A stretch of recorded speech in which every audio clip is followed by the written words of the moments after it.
Good morning, good evening, good afternoon, or good day wherever you are in the world, and welcome to the next episode of No Dice, No Glory. Sponsored by our jobs that actually pay us money, we're coming to you not at all live from an abandoned arms factory deep under a mountain in West Virginia. We are proud to proffer to you the finest in wargaming coverage. Without any further ado, let's get this show on the road. Hey, well, thank you, Sean, once again for the rousing introduction. Yes, Sean is still married. I know I've been updating everybody. Actually heard from him. Hopefully I'll see him at Adepticon, but who knows? Hey, we got a kind of a big treat here, a treat for me. I hope a treat for you guys too. But, I think you guys remember way back when we had Hermann Luttmann on to talk about his great Gettysburg game. But we're here to talk about Gettysburg again, but another game, and with Ryan Heilman, who lives locally here in the DC area, and got to hear him speak one time. And we're going to talk about their brand new game coming up. Welcome, gentlemen. Welcome to the show. Hey, thank you for having us. Yep. Yeah. So, I usually say these people need no introduction, but you guys have a big collection of games available on the market. So I'm going to let you guys introduce yourselves, talk a little bit or mention some of the various titles that you have, and maybe some of them have won awards. You can mention that. It's fine. But Ryan, since you're the new one. I was going to say, and I might have a smaller number of designs to speak about than Herman, so maybe it'll be quicker. Yeah. Although I have a lot of games that I've developed as well. But design-wise, my first big game was Brave Little Belgium from Hollandspiel. That was with Dave Shaw and myself. And the follow-up to that game was White Eagle Defiant. We took the original concept of Brave Little Belgium, which was the World War I, start of World War I, and then flipped it into Poland at the start of World War II. And then we decided to go a little bit crazy and take the same concept of a David and Goliath type thing, where small, weak army on the one hand and very dominant army on the other hand, and put it into a science fiction setting, and that became what we call Ginormopod. All three games are available through Hollandspiel, and that was released a little while ago. And that's the concept of that is basically giant insects that are burrowing out of the ground and attacking the humans, and you have a few weeks to try to kill them off, or they're going to basically take over the whole eastern part of the United States, and you're developing a biological weapon, and if you can get it done quick enough, you can kill them all, and if not, they're going to basically kill you. Probably sounds like my first marriage. Oh, that's not a good thing. But that's an interesting little twist on the game. It's actually, interestingly enough, my favorite of the three of them. Brave Little Belgium is by far the most popular, and it just keeps selling and selling and selling, and people keep buying it and buying it. But the other two, I also like a lot, and Ginormopod is my favorite of it. I think it's the most fun. It's definitely, all of them are very quick, easy playing, beer and pretzel type games. Most of them you can get done in an hour, sometimes even less than that. 2-player games, good intro war games, the kind you want to play with. I don't know, your father has never played a war game, or your young son who's never played, or your young daughter has never played, or something to that effect, or your wife, that's never played a war game. All good, really intro games to get them involved in understanding how some of the basic mechanics of war games work. Oh, we're going to talk about gateway drugs in a minute. Okay, good. Since then, I've done a lot of graphic design for various companies, and I've been working a lot with Blue Panther on a lot of their development recently, and have developed quite a few games with them, including quite a few with Herman. And Herman's going to talk about a bunch of those in a little bit, but I'll mention some of the ones that haven't involved Herman. We actually our first game that we developed just as a test bed. Can we do this? Does it make sense? Can we do this quickly and make them look good? Was a Bill Molyneux game. It was called Struggle for New France. And then we released after that, and this was a real find. And it's the one I spoke about in Washington that you referenced, Mitch. The Land of Freedom, the Alex Knight game. And that was a really incredible find. And literally that was me searching around on Twitter and seeing what was available game-wise, seeing these games pop up that this guy that I've never heard of before had been creating. Saw one actually about John Brown originally. Went to Tabletop Simulator because he had them on there. Pulled them up, started looking at them, and I contacted him out of the blue and said, "Hey, can I try your John Brown game?" And he's like, "Sure." And we played online, and then we met up at the WBC and we played again, and it wasn't quite right for what I was looking for. And I said, "Do you have anything else?" And he said, "Well, I have this Russian Revolution, but I'm demoing that to GMT today, and I have this Spanish Revolution." I said, "Well, let's not worry about the GMT one. Let's focus on the other one." And we played it and just loved it. And as you know, if you've been paying attention, the one he did sign the one with GMT as well. But the Land of Freedom has just been a blockbuster for us at Blue Panther. It's been selling like crazy, and really, it's appearing all over the place. I mean, I think Smithsonian Magazine just recently named it one of its best games of the year. So really, just done fabulously. Since then, we've done a couple other games, including Road to Independence, which was a historical game company game. Steve Kling, which is a really interesting little. It's almost a Yahtzee meets the American Revolution, but not just the eastern part, also the western part. So it's a very interesting little game. It borrows a lot from Risk Express, if you know that one, or Age of War. Borrows a lot from them, but applies it to a war game. And he did a really phenomenal job. And I know Jason Matthews really loves that game. So that's been really cool. Yeah. I mean, yeah, Jason. I mean, come on. He goes, "Why ever you had me on the show?" And I'm like, "Because I speak to you a lot, and it would be nothing but inside jokes. Like our last podcast was with a guy I was friends with, and we're talking about Boyd and OODA loops, and people are like, I didn't know what you guys were talking about, and I'm like, yeah, enough people did. So, because there's a few games I know you developed, I definitely want to talk about, especially your Pararescue game, but. Herman, have you done any games in the last few years? Should anybody be familiar with you? Oh no, not at all. It's been very quiet. The funny thing is, Ryan and I have we're basic. We don't even known each other a year. Is that right? I think we only actually met each other at WBC last year, which was last August, and we hit it off so well that we were like instantly simpatico as far as like what we wanted to do. And Ryan's a really dangerous guy to hang out with because we keep throwing ideas back and forth, and that has resulted in a laundry list of game designs that we're going to do together. But we have worked on a few together. So just to mention what we've worked together on. So we've gotten, well, what do we got, Ryan? Structure's Zorn is the big one that we went from day one together with that one. And we both decided we wanted to do a playable fantasy war game that was also cooperative, semi-cooperative.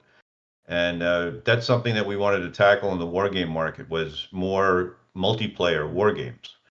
And so we came up with this idea for a fantasy war game where each of the players plays a particular house, and have joined together to fight off the Red Blight. But you're also each competing to gain the most glory, so you get the favor of the king and become Hand of the King. So it has those elements that you see in a lot of mass market, Ameritrashy type games that I enjoy, and I think Ryan enjoys them too. And we wanted to get some of that into a war game setting. Yeah, without a doubt. Yeah. So, go ahead. I mean, is there all right, so I'll just say it. So, somebody here won a big award within the last year. I think that was me. Both you guys, right? That was Herman? No, I did not win a big award. The award that I won was for my crazy postcard game, Lucky Little Luxembourg. If you remember that little controversy, where I basically had a postcard game which involved I had more than that. I had one unit, maybe 3 counters, and you take the one German unit, you move it to Luxembourg, and if you roll anything better than a 1 or whatever, then you win. And somehow that won a Charles S. Roberts Awards. So yes, I am a Charlie winner. And because I broke the system, let's say, then they put me on the board as well. And made me basically secretary of the board, and as well as secretary of the nominating committee. So Isn't that your principle? Yes, that's what happens. Now Herman has won a legitimate Charlie. Herman. Yes. Yeah, so Most Fearful Sacrifice did win 3, I think, total. I think it was Best Presentation, Best Civil War Game, and Best Overall War Game. So That's I right. really appreciate everybody's support for that. That was fantastic. Yeah, it was definitely a great game, and of course nobody was listening before we hit record. I ended up, giving away some of my other Gettysburg games because I have the game I really want to play now, and both you guys being Charles S. Roberts Awards winners, once again, it's totally great to have you guys here. But you guys have a game once again on Gettysburg on the Civil War called Into the Whirlpool, and it's about Club Med in the Caribbean, Right. and it's a very adult themed game. But no, I'm kidding. I definitely want to ask. Tell us about Into the Whirlpool. But it's funny that design came about when Ryan and I first met at WBC. Yep. You can tell them that story, Ryan. Go ahead. Yeah, so we were hanging out at the WBC because I was working at the Blue Panther table, just selling games, and Herman was hanging out, and we'd been working on Struggle for Zorn Red Blight, and we were kind of talking about some other games that we were going to do together, and we knew that we were going to do the second editions of Viva la Emperor and By Iron and Blood, but I started just going through Herman's Board Game Geek list of games, just to see what else he had there, because I'm thinking, well, if we're doing second edition of these, is there anything else that he has that maybe we can update, maybe we can modernize, whatever. And I found this original game. I think at that point it was what Herman helped me, Gettysburg the Wheatfield. Is that what it was called? Gettysburg the Wheatfield, something to that effect, if I remember correctly. Yeah, my first published design. Yeah. Yeah, it was his first published design, and that was through Victory Point Games. Yeah. And I saw it's like, this is an interesting game. I had a copy of it because it was a small, folio game. Yep. And I lost it, and I've been trying to find it for a long time. So it does happen to the folio games, doesn't it? Well, you know how that is for a lot of those Victory Point games. I mean, they're hard to come by because they're out of print, obviously, except for some of the ones that have been remade, like the State of Siege games. So they're not cheap. A lot of people want it. And I started looking at this game. I'm going, there was a lot of people talking about it on Board Game Geek. People were asking about it. Is it going to be remade? I was looking at the prices that it was going for, which were just, astronomical. I'm thinking people must like this game. So I asked Herman about it. I said, hey, is this something that you ever would be interested in redoing? And I was really surprised that I thought, I want something new. I don't want to revisit anything old. But no, this was something that, as he had done before and really was interested in redoing. Herman? Yeah. There were aspects to it that I wanted to tackle again. And back in the early days of VPG, the game was actually pretty successful for VPG. So we had already started planning an expansion where we're going to, expand out from, if you remember the map, Mitch, it was only 11 by 17 map. That's why I lost it. Yep. And it had micro dice. Oh, no. And, so, we were planning all along to do another expansion to it and spread it out a little bit, include Hook's Ridge and Trossel Farm, and get up to the Peach Orchard. So I was pretty well underway with that, and that's when VPG started, not doing well. We couldn't get it off before they were bought up by Tabletop Tycoon. In the meantime, I had talked to John Krantz, and John Krantz actually was interested in redoing it, so much so that he had actually commissioned a cover for it. and he was going to do it as part of Consum Press, right? I don't know if you remember, he had his own company at the time. But then he went to Compass, so Consum Press wasn't around anymore. And we had talked briefly, well, a couple times at least, about how, well, what do you think if Compass would want to do it? Compass never got back to me about it, and they never said anything. So I was like, okay, well, I guess it'll just be in the dustbin of history, like so many other designs. And that's when, and then Ryan and I he mentioned it to me, and I said, yeah, I would love to revisit it. And we did make some significant, well, so we have updated it, not to get into too far into the weeds just yet on it, but we have updated it. We've changed some of the presentation, regarding the map and all that. So it's an exciting project. I mean, it's something that as I'm going, I'm sitting here right now with the original cards in front of me as I'm building the new card deck, and it brought back a lot of fond memories as I'm looking at the style, the font they used, and the background coloring. It was actually kind of cool. It was like old paper. I don't know if you remember the battle cards, but yeah, it looked like creased paper or a dispatch or something. It was very cool. And that won an award too, the original, didn't it? Or I'm thinking of the Wheatfield. It might have. I don't know. I don't think that won an award, did it? Oh, no. No, I think Dawn of the Zeds did. Hold on here. Let me see. We're all going to checking on our resources. No, so here's the interesting thing. I was like kind of hoping we'd get to this, and I said to Herman, why don't we redo this game? And he's like, dude, it's going for up to $180 on eBay. I've been selling all my old copies. Why don't we wait? I guess that did not happen. One old copy. It was nominated in 2011 for a Charlie. It was nominated. Yeah. Okay. I don't know if it won, but it was nominated. And I'll tell you why I like that game, and I think we talked about it before. I'm going to commit some heresy here. It's a miniatures game. Mm-hmm. Essentially, and it really kind of worked. And at the time I got it, I wasn't full potato into miniatures gaming. And this game kind of like, what was stopping me was the painting. It's one of my favorites. Like I said, I'm upset that I can't find it. And right now, if you want to get a copy, it's Noble Dight, $125, eBay, $149. Yep. And I needed a copy because I needed to be able to look at it, work on it. And I'm like, I don't want to go spend $120 for this game. I'll just see what I can find on the internet. And then I happen to be over my friend Fred's house, and I'm just like, he's looking through his games, and I look and I go, you have a copy right here. Can I borrow this? I need it. So he's been nice enough to let me borrow it while I work on it. That's cool.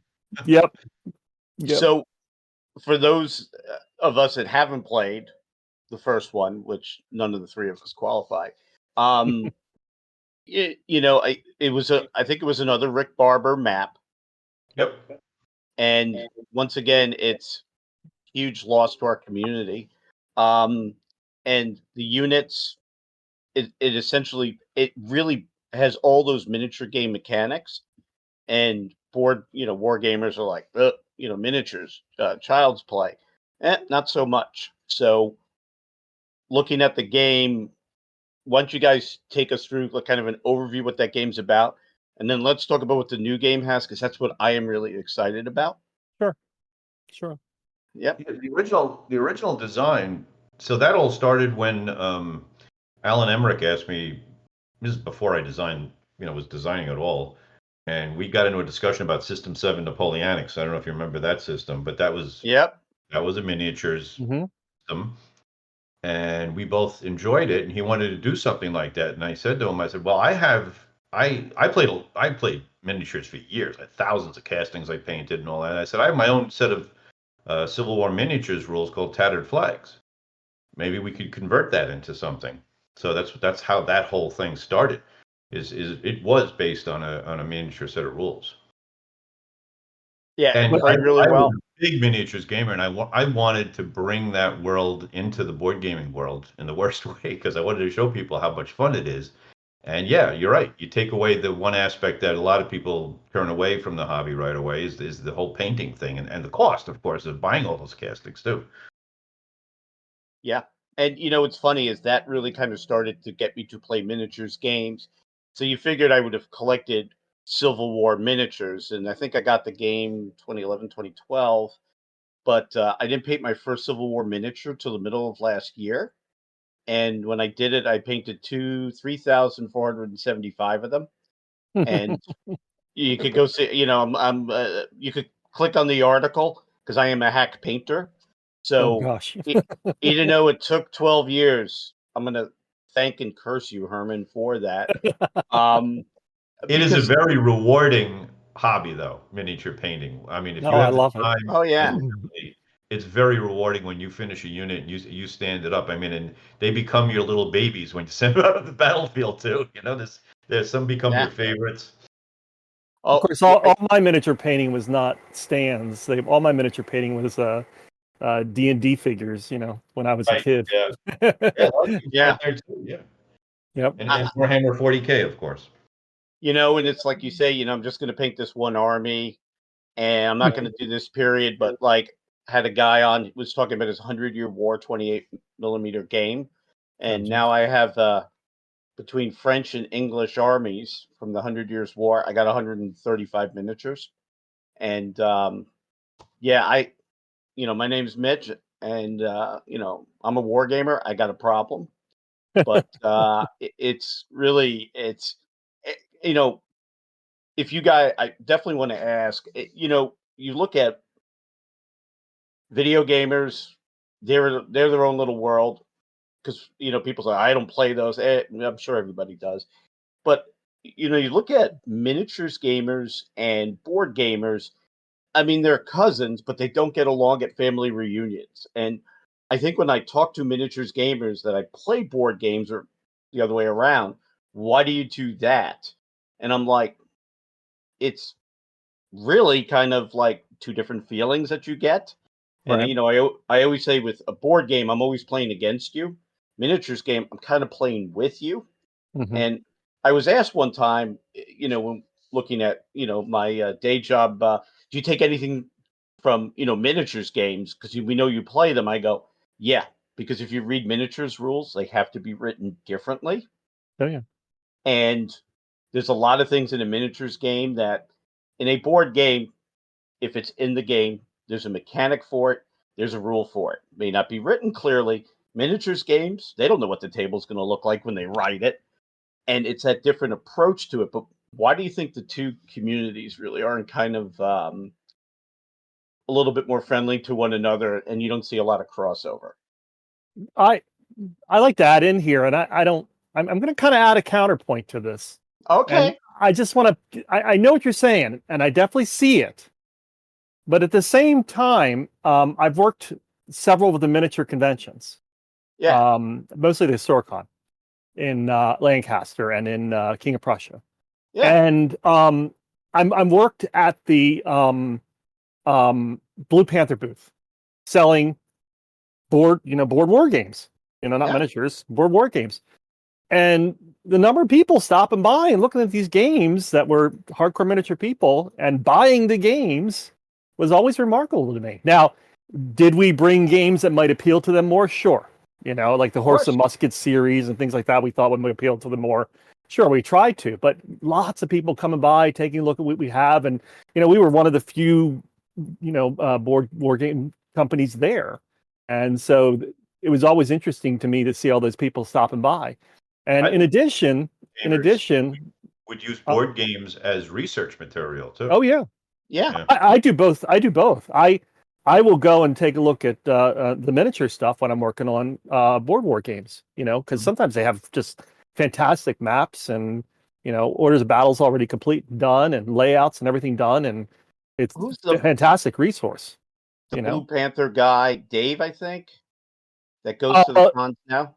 well, but my friend Dave Shaw is Yeah. one of the guys that helps out at the booth. But the Blue Panther, the head of Blue Panther, is Steve Jones. Steve. So You're thinking Steve. Steve. Every time at Historicon, that's where I got Brave Little Belgium. Yeah, see? And that's where I got I forgot the game with the sticks. Yeah, Hard table Picks. battles. I pick up 2 or 3 games every time I'm there because I Yep. play both. But you go to some of those groggy miniatures tables. Oh, Mm-hmm. that board games aren't fun. We are. I That's true. I understand. the 3 of us are not representative of the stereotype I just had. Oh, I know. But it's when I see you guys there, or I see Doc Cummings with Decision Games, Yep. or some of the other people selling games, it's always kind of interesting where there should be bigger crowds around there. And I, I don't know about you, I get 2 different highs from each of them. Mm-hmm. So I wish I there was don't more understand why you crossover. can't have both. Yeah. Well, And it might be we superficial, It might be one of these things. It's like Euro gamers and war gamers and Ameritrash gamers. They yeah. talk badly about each other, but I guarantee you, every war gamer out there has been playing some kind of Ameritrashy or Euro game as well. They just won't admit it. So they're living in denial. I always thought that. Exactly. I totally always thought that. Yeah, it's just kind of interesting. But we talked a little bit about gateway games, and there's certain games around that I think are out there that are kind of those gateway games. But looking at this game, for me, it was a gateway into another form of gaming, which I enjoy and unfortunately spent a lot of money on. Looking at games like that, you guys see how important they are Yep. of those games. Why aren't we seeing a lot more of them? Because I'm sure you guys have seen some of the stuff on Facebook lately about, you know, them being amateurish games. And I'm like, yeah, I'm not getting that. Do you think that game designers, developers need to put out more games like that? Kind of the gateway drug?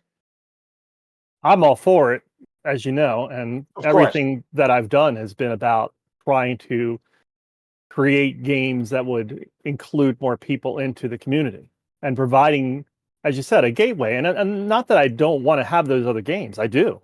I want to sit down and play the 7 hour, complex war game. But I know that some people can't approach that right off the bat. And so they need to have some sort of introduction. And so just learning the basics, learning what, a CRT is, or learning what point to point means, or, even just the concept of hex and counter and what that looks like and how that works. I'm a big proponent even of going back to the old, some of the old, very straightforward, simple SPI games, blue and gray or something like that, pulling one of those out. Small little map, The old quads, minimal right? counters, not a lot of rules, and I've played that with my son and taught him how to play war games with something as simple as that, Yeah. Well, Herman just mentioned the quad games, right? Yeah, the quad games Um, are amazing. I I had the Pacific one, both Hmm. blue and gray. I mean, I think I was 11 or 12. Sure. Like, I'm old as shit, but those are amazing gateway games Yep. that now I think even as you become, and I'll ask you guys, and we asked Herman this last time. What was the game that really hooked you, and at what age where you said, something, this is going to be a lifelong passion of mine? Well, that's interesting because I was an on and off type. So, for me, it was the Game Master series, the Axis and Allies and those types of games originally, as well as a D&D, just nonstop D&D playing, and Avalon Hill. Um, Yep. Avalon Hill, because, I was from Baltimore, um, and I lived a few miles from where the games were put together. And my school always had a supply of Avalon Hill games in the cubby, so we could pull down games at any time and play Avalon Hill games. So Gettysburg, that was a big one for me when I was young. Which version did Um, you have? that's a really good question. I've been truly trying to think back to that. It must have been one of the hex ones and not one of the you know what? I can't even remember. I didn't think it was a hex one because it was a little later on that we were playing. But we might have grabbed one of the old ones. I remember playing it all the time. I just can't conceive exactly which one it is in my head. But I remember sitting in my basement playing with my friend, and I remember him getting all upset with me because we're playing Gettysburg and I'm the Union and I kicked his butt. And I remember he got all upset. He's like, "Yo, no, you didn't win." I'm like, "It looks like I won." He's like, "No, look at the number of casualties you took." I'm like, "Yeah, so?" He's like, "Well, you can't take that many casualties. That's not realistic." And I'm going, I had fun. It's a game. Let's move on, So, but we had a ball, and but I took a long hiatus from gaming, long hiatus from gaming. Got out of it for a long time and reconnected with my childhood friends who were also into gaming with me, and they were playing, but I wasn't. In fact, I remember I went up to the WBC one year. I was with my wife, and we were in Lancaster antiquing or something. And my good friend Dave Shaw and my other friend Fred were there. And I said, "We'll meet you at the gaming convention." He goes, "Okay, great. So my wife and I go to the WBC and we see a big sign on that road there. And it says, "WBC, welcome." And so we pull into the parking lot and there was about 3 cars there. And I'm like, "Yeah, this makes sense, honey. There's like 3 cars. It's probably Fred's and Dave's and some other guy. And they're just, playing at one table." And I walk in and I say to the lady, I say, "Where's the gaming convention?" And she said, "Oh, no, that's across the street. This is just a hotel, in case people want to stay. That's across the street." I go, "Okay." So we hop back in the car and we go and went, "Oh my goodness, what are all these cars doing here?" Packed lot. I'm going, "There's this many people still playing games?" And so I was just fascinated by it, that there was still that many people. And I rehooked up with another guy, Mike, on Facebook, and he had a gaming group that ran every Wednesday. And I started going and playing games at his house and playing all sorts of stuff. Not even war games per se, just anything under the sun. Anything from, I don't even know, from Wallace games, Martin Wallace games, to Teach You, to whatever the newest, hottest thing was, and just having a ball playing games again. And it wasn't until, I don't know, 2018, I think, maybe 2017, when I started playing more games again and really enjoying that as well. And that's obviously been a call for me, although even, Herman and I obviously do like games in other areas and like designing games in other areas. And we are designing games in all sorts of other areas as well. Herman and I, we realized with the last podcast that our first game was the original Kriegspiel, and we played it with von Riesewitz. Okay. Because we're so old. Well, I know Kriegspiel. I know Herman has a soft spot in his heart for that one. Yeah, yes, indeed. We've talked about that a couple times. Yeah. You know how expensive it is to get a real Kriegspiel set now? Mm. I know there's a company that's producing it. I don't know how. Command Post Games. Yeah. But now with 3D printers, I'll send you some STLs. One day I'll print it out. And the guys at Fort Leavenworth's Command General Staff, they redid the game that they use there actually with the students. And it's called, I think it's Dunspiel. Because I know Mike listens to the show all the time. So, it's still a good game. Herman, what was your first one? Because I know you told us before, and it wasn't the original Kriegspiel. Not the original, huh? My very first game I found was Stalingrad. I found it at a bicycle and toy store, and it was just sitting there. And I was reading military history then, and I was 12 or 13, and I had my little plastic Airfix Army soldiers. And when I saw the Stalingrad cover, I go, "What the heck is this? I don't know what it is. I'm taking it though." And it just started from there. It just caught me immediately because I was already interested in that whole subject. Sure, that's where we. So our latest article, once again, we're not farming for clicks, was when one of our guys came down, went to Winter Offensive, 150 advanced squad leader players. I never thought that game came out in 77. I never thought people would be playing that for the next 30, 40 years. No, I gave up at Cross of Iron, I think. It was getting too much for me. It's, was talking to somebody actually at work, and they were going to Winter Offensive, and I'm like, it's a cult, right? It's right. it's a total cult. And I'm like, well, what do you mean? I Wait, go, are you jiggling the dice? you know, What was that noise? it's the dogs are running around. But Oh, okay. I thought you were yeah, simulating it. no, but with like ASL, like the game really hasn't changed. I have all the starter kits. When Mm-hmm. people come to the house, they notice they're not with all the other games, and Mm-hmm. I'm like, that's a special cult section over there because it's in Uh-huh. the other bookcase. But it's I remember playing the original. ASL was like, I think I started getting out of gaming around the time ASL came out and playing it. But the guy at work was like, "What do you mean by it's a cult?" And he go, "What else do you play besides ASL?" Nothing. Well, yeah, and I'm like, "It's cult."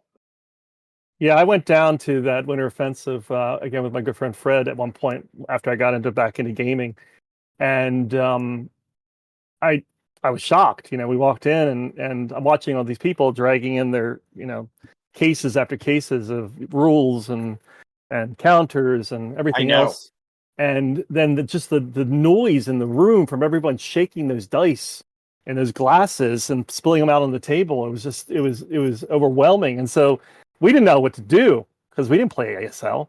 So we sat down and pulled out Academy Games 1812. Great game. Great And game. we sat down and played that, the two of us. You should have seen the looks we got. Just people Yeah. stopping by going, "What's that? What's that game?" They were really interested. I mean, just like, "Oh, that looks really cool. What's They that?" don't. They don't play anything else. I went to Winter Offensive. We recorded a podcast there, and I felt like the youngest guy in the room. And these guys wheeling around, and it's on these luggage racks. Oh And yeah. one of our most popular articles was just about storage of ASL components. Oh yeah. And it was one of those where Dave wrote it, and if we run out of content, we'll throw it out there. And yeah, it's 42,000 clicks later, and I'm like, what is up with these people? Oh, it's a So big thing. It's oh, huge. I mean, one of the things I do on the side is I buy and sell games, and so I will sometimes run into ASL collections. I don't often like buying ASL collections because of the way they store them. yeah, Simply because they won't just keep everything in the one box. They'll take all the counters out, all the manuals out. They'll store all the counters by army types, etc., etc. They'll create these huge drawers of them, just all the different ones that they can cart around. Put all the boards into other boxes, all the rules into someplace else, and then if you buy it, you either have to resell it as a lot or try to reassemble it. I've been working on one lot for years, just trying to get it back together to where it is. I finally gave up. I said to my friend, I said, "Here's a bunch of ASL. I know you're into it. Here's a bunch of counters. If you can reassemble them, I'll work out a good deal for you." Because I didn't feel like dealing with it anymore. But yeah. it's amazing some of those lots I've seen and some of those storage systems they come up with.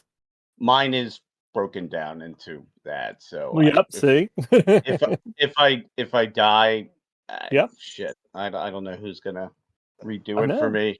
I know. But here's the whole thing. So I don't begrudge anybody being focused in on, one particular aspect of the hobby. I just ask people, if you're interested in gaming, try other things. You'll be surprised what you like. A lot of people go in with a preconceived notion about certain types of games, and they should really try them out. I have a lot of diehard wargamer friends of mine. Oh, we don't play Euro games. Anything that's not a war game is called a Euro game. And I said, oh yeah, well let's try Nemesis here. How would you like to sit? And they loved it, right? Or they play Robo Rally, or they play 100 other different types of games. They love it. They just won't admit it.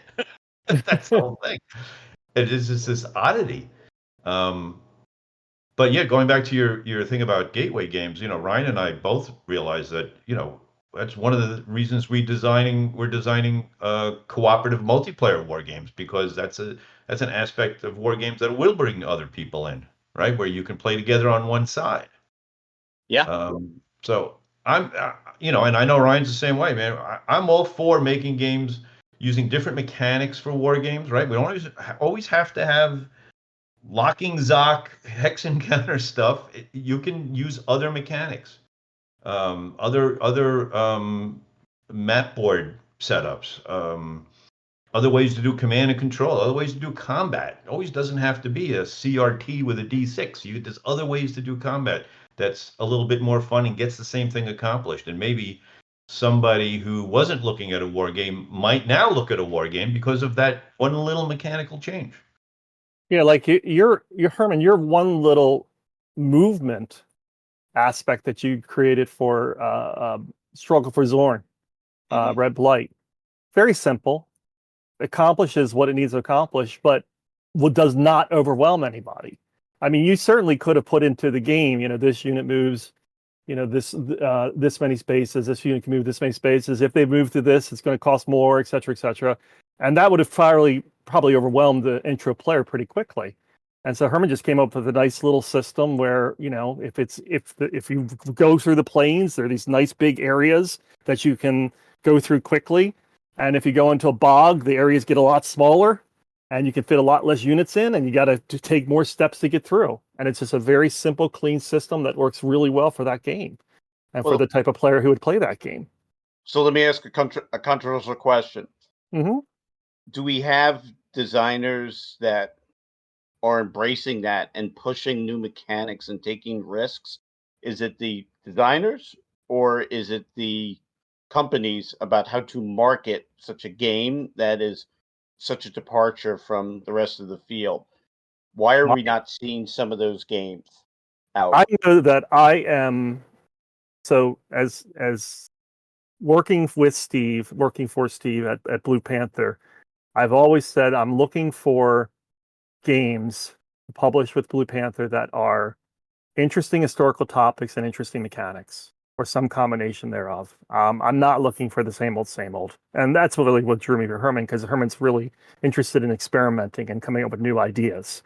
I have seen some, and I've been lucky to see some. I mean, like I said, Alex Knight's approach to, a 3-player semi-co-op war game for the Spanish Civil War. It's an amazing game. I'm still looking for more. I love to see them. There are people out there. Dan Bullock is doing some really interesting things. Dave Thompson's always doing some great things. He's now working with Liz Davidson. She's doing some interesting things. I've seen some. She's even has some prototypes of her own she's working on that I've seen that are really fascinating and interesting. Just talking to her the other day. Yeah, I mean, there are people out there doing this. The young and old of us alike. I think most publishers will let. There are some that have their locked-in customer base. Sure. Like I can't see MMP doing anything outside, your traditional big war games, right? But they reprint Angola all the time, which is also a departure game. Yeah. Yeah, but, some of the MMP games that they did with the Japanese designers, they have some interesting mechanics in them too. Creative. Right. But my big example of that is a company like GMT. They took a big chance to do the Plum Island Horror. Sure. That, they've done non-war games before, obviously. But this one was really a bit of probably the biggest departure for them. Now, the dirty little secret is it is an actual war game underneath. The engine is actually a war game engine underneath it all. I came up with the idea while I was designing Miracle at Dunkirk for Legion War Games, and I just thought that whole situation just reeked of oh my god, this could be a bunch of monsters coming down on a town, and you have to evacuate everybody. But so even GMT will go outside the norm, and why not, right? Why not? It's done incredibly well. That game's getting covered by channels that would never cover a GMT game, and that brings people to the GMT catalog and gets them to look at those other hardcore war games, or at least a coin game, or a Command and Colors, or something. And maybe that's a foot in the door. Yeah. Folks have asked me. Getting a little feedback. What's a game that I should be playing? That's an amazing game, and I tell them to go play Root. And and I had the guys at, once again, SAMS, which is the School of Advanced Military Studies, second best out of all of the finishing schools for strategists. First one's, of course, the Air Force one, but they used it there. And when we brought it actually to Historicon, people knew the podcast, I'm a big fan of it. And I had a guy, he's runs Knuckle Duster Miniature, Forrest Harris, and he heard the podcast and he sat down, he was playing the Erie Dynasty. And he goes, I'm a dying monarchy, but I can't figure out which one. And I was playing with an alliance. He goes, you're some type of rebels, but I can't figure out which one. I go, yeah, I'm all of them, and so are you. And actually, I ran into a guy over at Marine Corps University the other day, just got into gaming. What's it? And he was just asking, he was Army Lieutenant Colonel. He goes, what's something like my family can actually play? I go, try Root. Yep. And he said I'm waiting for him to pick it up and say, I'm addicted. What's next? And I'm like, well, wait till you burn the entire forest down. But, there's some designs out there that push that edge. Yeah. And I think you guys mentioned some that are such great games. It's, seeing some of these designs come out that, wow, there's some real genius here. Like Rex Bryn and Brian Train and two students did the game Nineveh. Oh, yeah. We just did a review of it. I brought it into work to use it for urban combat against an insurgent force. And I think the article's even called "And the Beauty of Game Design." Because have you guys played it? I've not played it, but I know that any Brian Train game is going to be a master game in those topics. It is easy to play, and if I have to teach somebody about urban warfare against insurgents, I'm pulling that damn thing out because those are two really good designers. But it pushes the edge, and I don't know if you saw we posted on Facebook that it came out, and then people bashed it. I don't like the fact that you can pick your capabilities before the game. I go, yeah, look, it's because it's not realistic. None of these games are realistic, dude. But it's fun, and as soon as I finished that game, I played, the bad guys, of course. I'm like, I want to pick different capabilities and replay this damn thing. It's a genius of design where it really is. And some games, like, you just go out and get okay, I know the designer, so I kind of knew what the game's going to feel like. Herman, you do not have that problem, by the way. Because even your original, Blind Swords and what you did for the Gettysburg game, it's that different. And I know we went through that before, but designers that really kind of push the edge. That's why I was excited to have you guys on, by the way. And we haven't even talked in depth about the new game. We can get back into it if you want. No, I mean, believe it or not, it was I like when you guys geek out more than anything else. Gotcha. So it's just how it is. But, lately I've just seen games that kind of blew me away, and how they take such hard topics and they can scrunch it down to where it's playable, doesn't insult your intelligence, and it's fun. There's some of those that are out there too, and we probably could do a whole show on games you should be playing. Right. And I always say, fun is the topic. If you're playing a game and you're not having fun, you're not doing it right. Yes, fun is it. I heard about something else. Very big. Herman and I want to make games that are fun. Right. Yeah. Why else are you playing? I mean, we want them to be challenging. We want them to be interesting. We love to make some gateway games. We want new mechanics. We want interesting historical topics. All of the above.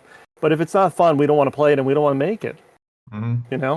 I don't want to be involved in that. I mean, every game that I've developed or designed are all games that I would like to sit down and play. And have fun playing. The other thing that Ryan and I agree about, I think, is that we don't want to just shovel out the same design over and over and change the surface of it, and it's just the same engine over and over again. Like you said, we both like to experiment. We like to push the boundaries, try something new. To me, that's the fun part of designing. Yeah. You think the subject matter of the game pushes you to be more innovative with design mechanics, or you just think of, regardless of the topic, you would have come up with some of the same innovative mechanics? Question. No. That's a good question. For me, We have to it's ask the one per topic. show. Yeah, What was I mean, that? for me, it's the topic. I mean, if I'm going to be looking at the topic, and I'm going to be thinking about the topic and how it works, and then those mechanics are going to devise from that. I'm not just going to come up. Right. Yeah, I think I'm not just going to come up with. Situation. Go ahead. I'm sorry. No, I was just saying I'm not just going to come up with some sort of mechanic and say I'm going to apply this to Napoleonics. It's just not going to work that way for me. That's what a Eurogame does. Eurogame is mechanics first, theme second, right? Right. So Ryan is right. So you look at a situation, a military situation, a particular battle, and you go, well, what's unique about that battle? Yep. And how can I make the game reflect what is unique about that battle and make it a game? Still keep it a game. So the bottom line, it still has to be a game, right? It has to be entertaining for two people or more. And you're right. It's the subject matter or the uniqueness of that battle or campaign that inspires you to come up with a mechanic to best simulate that battle. Now, you don't have that problem with fictional games. Fictional games, it's I design the mechanics first and then I do the justification later. What is the most fun mechanic I can come up with that would just make people laugh and then just throw on the theme or the explanation later on? And I think a designer needs to do both. I always say that, I can do a Most Fearful Sacrifice and then right after do Plum Island Horror, or do a small game like Vive l'Empereur, or again a larger game. They inspire each other. They're different types of subject matters, and they test you differently as a designer and as a developer. Yeah, I mean, my first 3 games are based around a core system. Now, the Brave Little Belgium, I'll call it the Brave Little Belgium system or the David and Goliath system. I mean, that system was developed for World War I. But when we designed it, we knew that it could be applied to other scenarios, other battles, and Dave Shaw and I came up with a bunch of them.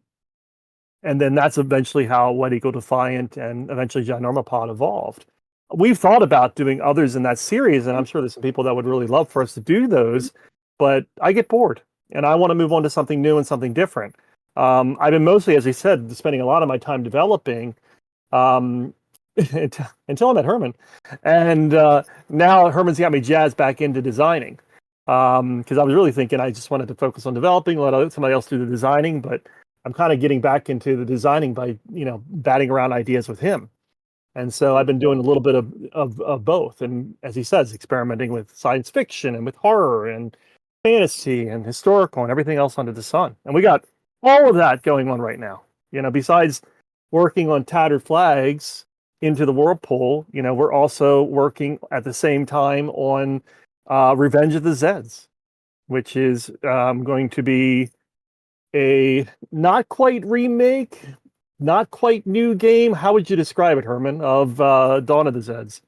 Retro. I always have so that people can enjoy Dawn of the Zeds back to the way it was originally conceived, which is a smaller footprint, 1 to 2 hour game, as opposed to the 3rd edition that's out now, which is, much more complex and large and long, and nothing against that edition, but I kind of lost a lot of people with the size of that design. So I want to go back to, like Ryan calls it, edition 1.5, the one between the first and the second edition, and bring it up to date. 2.5 or something.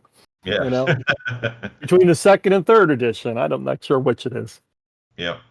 But you're right, because, Mitch, a lot of people ask me, well, how come you don't do any more Blind Swords ACW? I did 3, and it's funny you mentioned three games, Ryan. But I did 3, and then I was like, okay, I've kind of done this. And luckily, other designers stepped in and were doing them anyway, so they kind of took the burden off of me to have to do a 4th, because all of a sudden there was 4, 5, and 6 by other designers. I'm like, okay, well, we'll just let this go, and I'll go do other things. And again, I mean, I've talked to Revolution about doing bigger Blind Swords games, and they didn't want to change the scale, and that's how Most Fearful Sacrifice came up. I said, well, I have to change the system a little bit to allow for the larger scale. Yeah, it's because I have let me see, I got Longstreet Attacks, I have Devils to Pay, and you can see how that design matured into that beautiful game. And I know Chickamauga is coming out next. Once again, what was that? I said I worked on it today. Well, tell me when the Kickstarter is, because we're gonna have you back. Actually, we'll probably still be talking by then, but yeah, I mean, looking at design, theme, there's a lot of stuff that just hasn't been gamed a lot. Is that because of it would require a new ideology of mechanics, or just because it's such an obscure topic that? Well, look, I get all the time, oh, why don't you do a game on this battle and this battle and this battle? And I'm like, well, because as much as you want a game about this battle, most people don't. So, for example, I mean, I just did By Iron and Blood, which is on the Battle of Königsgrätz, right? And I put a lot of work and research into that, and it uses a new system, a new command and control system. It's selling okay, but I mean, it's not. Most people don't know what Königsgrätz is and its significance, and Yeah, you're right about that. I mean, it is tough sometimes to take on those topics where there's a very niche market that would like to have them. Now, hopefully, you can hit to design something that's going to sell that's going to make them money. I mean, yeah. Now there are ways to do it. I mean, Herman and I are talking about and working on a series of games. We haven't. This is a little more long term, maybe a couple years down the road, but called The Long Peace, and it would be set in that whole Pax Britannica period from the end of the Napoleonic to the beginning of World War One, and it's a period that both Herman and I very much like, and there's definitely a lot of people that do like it, but there's definitely some. It's not as well known as some other periods of time, and I don't know how well it's going to sell. But as I'm working on it, and as I'm designing it and working out what we're going to do with it, and we have a lot of really interesting mechanics that we're going to include in it, I'm also thinking at the same time, how can we make it a really nice game, but not use that many pieces and not use that many counters and slim it down so that it's a nice intro game, but wouldn't cost the publisher too much money to make. That way, if it's not a huge seller, it would still be something that does still make money and could be repeated, because it would be a series of games. So something where we would release like 2 games at a time in a little box set. And so you have to think creatively sometimes about those niche games, about how you can make it an affordable game to both the consumer and the publisher, that they would want to buy and want to play it and give it a chance. People often forget it's a business, and business decisions have to be made. You do have to make them. I salute the publishers that push that and try new things, throw new designs out there. Look, I'm never going to see something on the 23-minute Zanzibar War. I get that. Mm-hmm. But ideas. What was that? Don't give Ryan any ideas. I think it was the world's shortest war. It took 23 minutes. It will be a real-time game. It could be a real-time game. Can you win it in 23 minutes? And this is a good idea. Well, shit. I mean, this would be your second Luxembourg game. Yeah, I mean, it's because Luxembourg didn't they find out that the Germans invaded because people were going to the train station to go to work, and the Germans were there? Yeah, I think so. Yeah, it's crazy. And the other one too. It's like, as I know, Ryan and I both dig The Great War, but try to talk. Yeah, I know. Try to talk gamers into playing that, because they will think of trenches, and there's been some magnificent, like Steel Inferno, the Verdun game by Walter, one of my all-time favorites. It does attritional warfare great. Matter of fact, tomorrow around this time, I'll be playing Great War Commander. Gotcha. But pushing like Brave Little Belgium and understanding how that campaign kind of worked. And if it wasn't for the Belgian forts and, German mistakes. France would be part of Germany today. Again, Sure. I guess. And that was a very different kind of war than the later war. Yeah. Right. And people don't understand that. Right. Those were armies that were very attuned to how warfare used to work. And and things were rapidly changing, and they didn't know quite how to handle that. Yep. And so Exactly they learned quickly. Right. You say World War I, everybody thinks trenches. No. In the meantime, that opening year was a fascinating series of Camp Marne, and I did one game called Race to the Sea because that was an aspect of the Western Front that I thought was fascinating. Right, that now they're trying to outflank each other, heading to the coast, to the Channel coast, and no game's ever been done on that before. And I was like, wow, this is so interesting. How come nobody's ever done one on this? Again, because there's that preconceived notion. In Magnificent Style was supposed to be a trench game. It was my effort to make trench warfare entertaining in a game, but Victory Point Games didn't want to sell it as that because they didn't think it would sell. That's why it's Pickett's Charge. I got asked a few years ago because I worked on Flames of War, Great War, because I love the Great War, but was asked to help do Blood and Valor. And I said, yes, but you have to put in the fight in Africa. What? And it was funny. It was fought in Africa? Yeah, it was. And there's no trenches because it was supposed to be a trench raid game. And from that, I ended up putting in the whole, Middle East, not just Gallipoli, but all that open warfare. Yeah. With, Lawrence of Arabia, amazing movie. And it's interesting, like going and running tournaments for that game. People dig that stuff. And they said, what got me interested was I never knew this. And just playing that, one day somebody has to do, I know, Tanga. Is that Brian Train or I forgot who did that? Yeah. Yes, I remember Tanga. Yep. Yeah. And, it gets ripped up all the time on all the reviews. I have a copy of it. I haven't played it. But that is such an interesting aspect of that Great War that people don't know about, and it's fun. The Battle of the Bees. Yeah, the Battle of the Bees.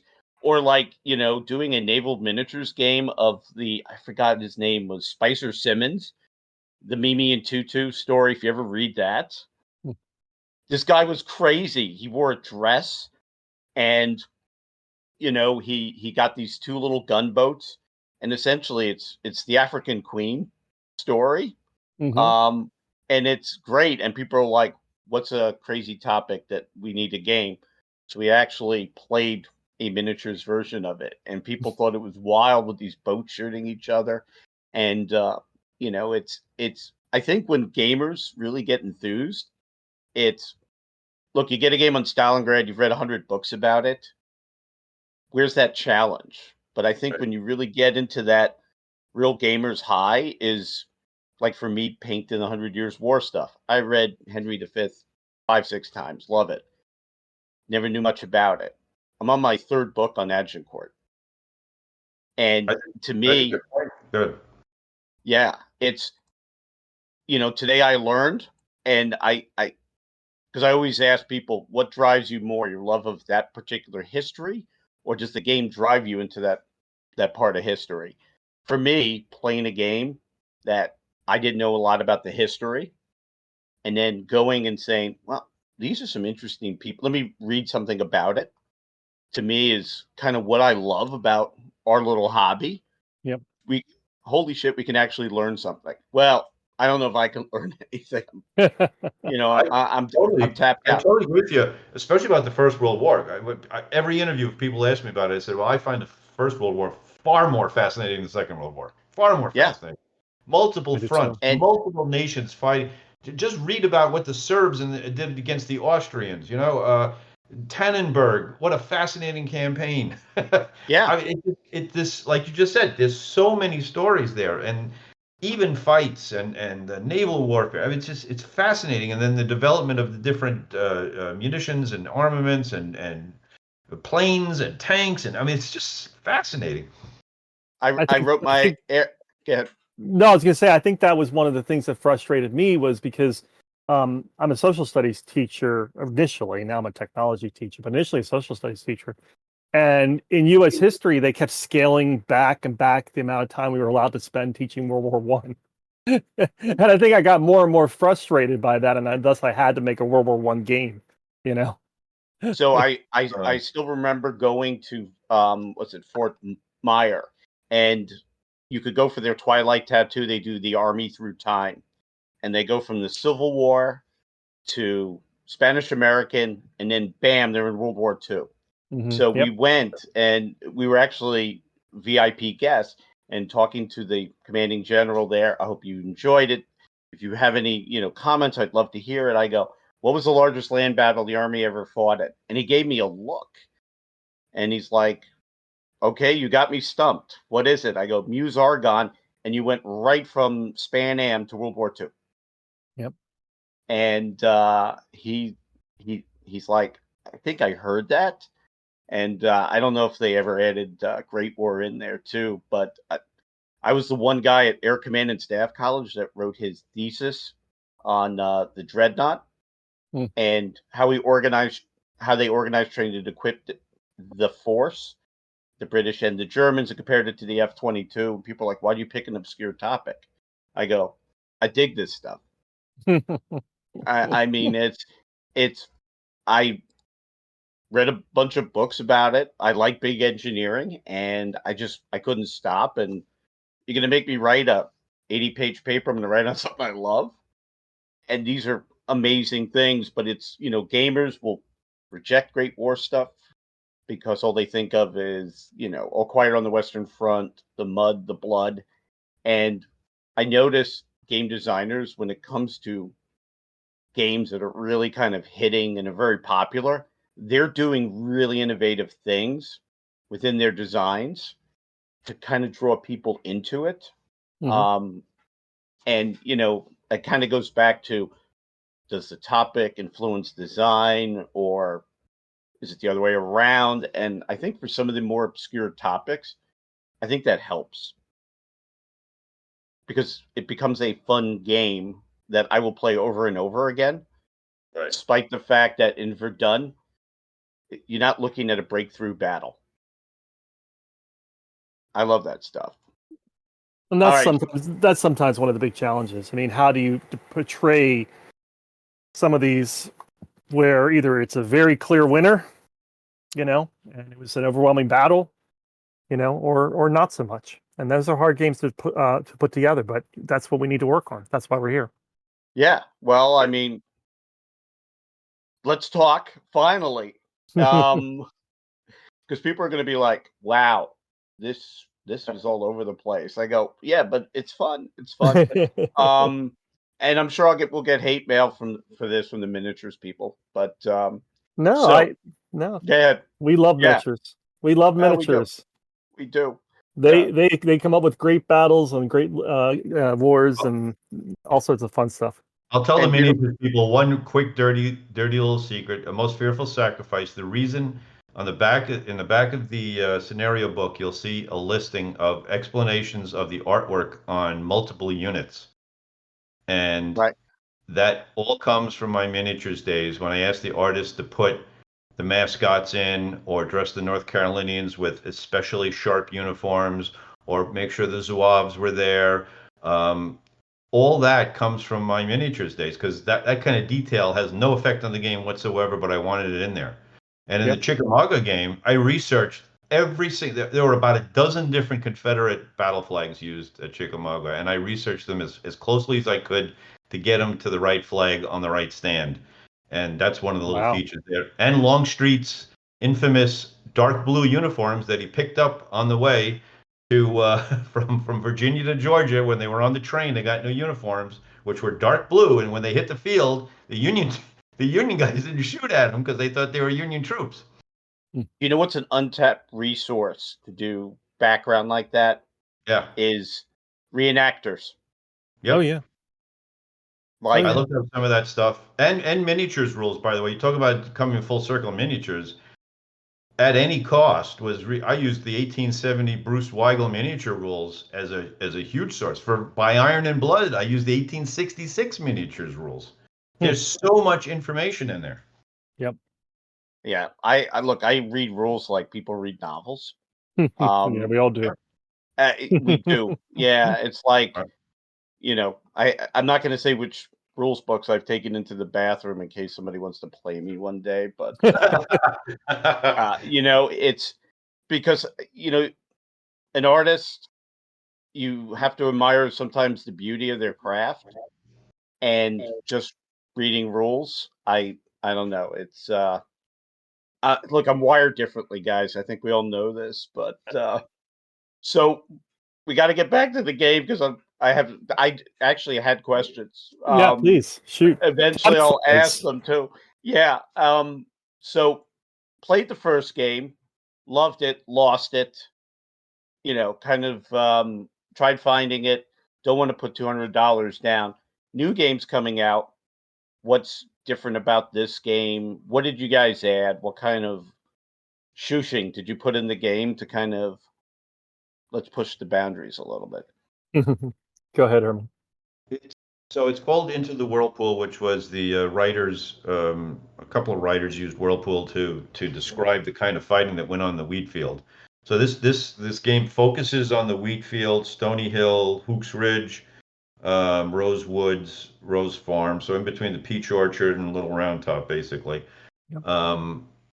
And it's such a fascinating.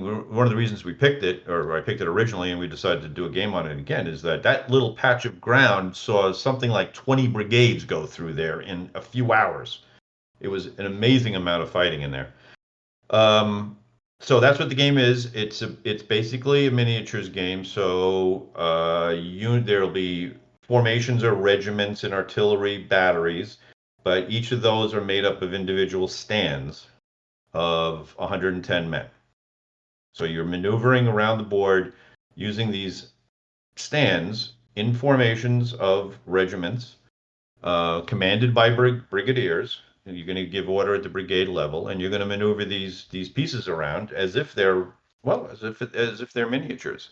So what did we change? Well, Ryan, I'll tell you the biggest change we did.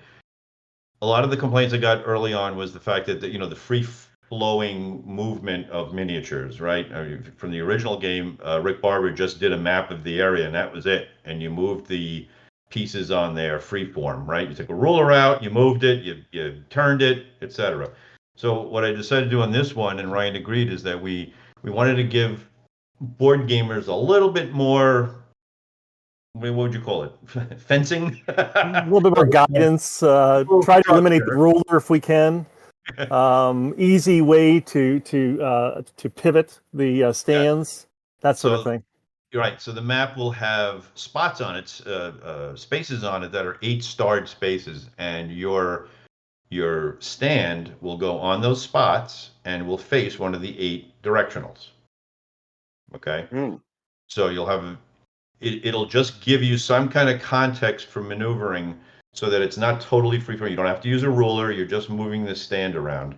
And if you want to pivot, it costs you X amount of movement to pivot, etc. So that's that's the big mechanical difference that we made.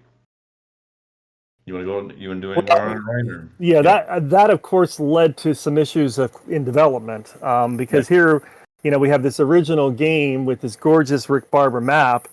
And now we're trying to figure out, well, how do we, for example, make a map that is going to incorporate these spaces, then incorporate all the various terrain within them, as well as all the various obstacles, the fencing, et cetera, the stone wall.